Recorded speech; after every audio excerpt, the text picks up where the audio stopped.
सभी बच्चों को नमस्कार। बच्चों, आज मैं आपको राष्ट्रीय जनवादी कांग्रेस की जो शक्तियां हैं और उनके जो कार्य है उनके बारे में चर्चा करूंगी। बच्चों, राष्ट्रीय जनवादी कांग्रेस जो है वो शासन तंत्र का सर्वोच्च अंग है। क्यों? क्योंकि चीन में संघात्मक शासन प्रणाली अपनाई गई है। सिद्धांत है किंतु व्यवहारतः अधिनायकत्व ही है वहां पर। अन्य देशों में संसदात्मक संस्थाओं के विधायी कार्यों की भांति यह भी संवैधानिक शक्तियों और कार्यों का संपादन करती है। इसे संविधान में संशोधन करने, कानून बनाने और शासन तंत्र पर नियंत्रण करने का अधिकार है। राष्ट्रीय जनवादी कांग्रेस के जो कार्य है वो बच्चों इस प्रकार से हैं। जैसे अपने पहले अधिवेशन में जनवादी कांग्रेस अपनी कार्यवाही के संचालन हेतु प्रेसिडियम का चुनाव करती है। ये संविधान में संशोधन करती है। ये संविधान के क्रियान्वयन का निरीक्षण करती है। जनवादी कांग्रेस फौजदारी, दीवानी और राज्य के विभिन्न अंगों से संबंधित मूलभूत कानूनों का निर्माण एवं उसमें संशोधन करती है। जनवादी चीनी गणराज्य के राष्ट्रपति और उपराष्ट्रपति का निर्वाचन करती है। राष्ट्रपति की सिफारिश पर राज्य परिषद से प्रधानमंत्री और उप प्रधानमंत्री के चयन का निर्धारण करना। जनवादी कांग्रेस ही स्टेट काउंसलर, मंत्रालयों के प्रभारी, मंत्रियों, ऑडिटर जनरल एवं राज्य परिषद के महासचिव का प्रधानमंत्री द्वारा मनोनयन होने पर अंतिम रूप से उसका चयन करती है। यह केंद्रीय सैनिक आयोग के अध्यक्ष का निर्वाचन करती है और उनके द्वारा मनोनीत सदस्यों का आयोग के लिए चयन करती है। यह सर्वोच्च जनवादी न्यायालय के सभापति का निर्वाचन करती है। यह सर्वोच्च जनवादी प्रोक्यूरेटोरेट के प्रोक्यूरेटर जनरल का भी निर्वाचन करती है। यह आर्थिक और सामाजिक विकास के लिए योजनाओं की जांच एवं स्वीकृति प्रदान करती है। यह योजनाओं के क्रियान्वयन के बारे में प्रस्तुत प्रतिवेदनों की भी जांच करती है। यह राज्य के बजट की जांच एवं स्वीकृति प्रदान करती है। यह बजट के क्रियान्वयन संबंधी प्रतिवेदनों की जांच करती है। यह स्थायी समिति द्वारा लिए गए अवांछित और अनुचित निर्णय को बदल सकती है अथवा उन्हें रद्द कर सकती है। नए प्रांतों, स्वायत्त प्रदेशों और नगरपालिकाओं की स्थापना के लिए इसकी स्वीकृति भी आवश्यक है।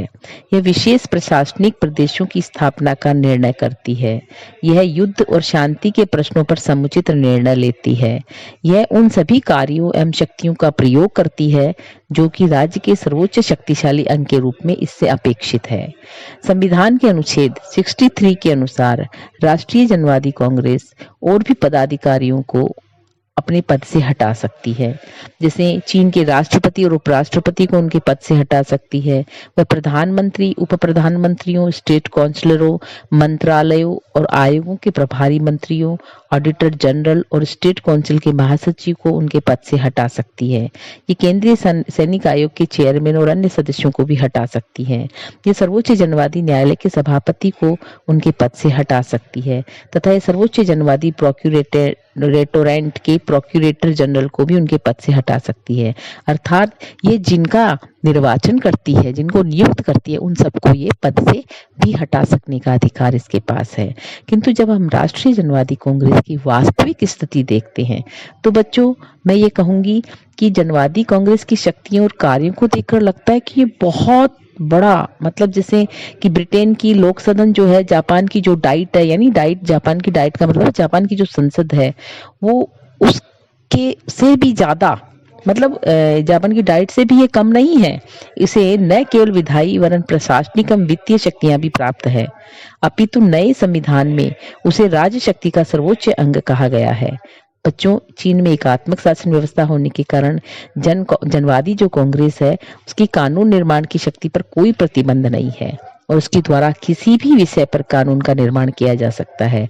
राष्ट्रीय जनवादी कांग्रेस द्वारा पारित विधेयकों पर कार्यपालिका के किसी भी पदाधिकारी को निषेधाधिकार प्राप्त नहीं है। चीन में न्यायिक पुनरावलोकन की व्यवस्था भी नहीं है, इसलिए राष्ट्रीय जनवादी कांग्रेस जो भी कानून बनाती है उन कानूनों को चुनौती नहीं दी जा सकती न्यायालय में।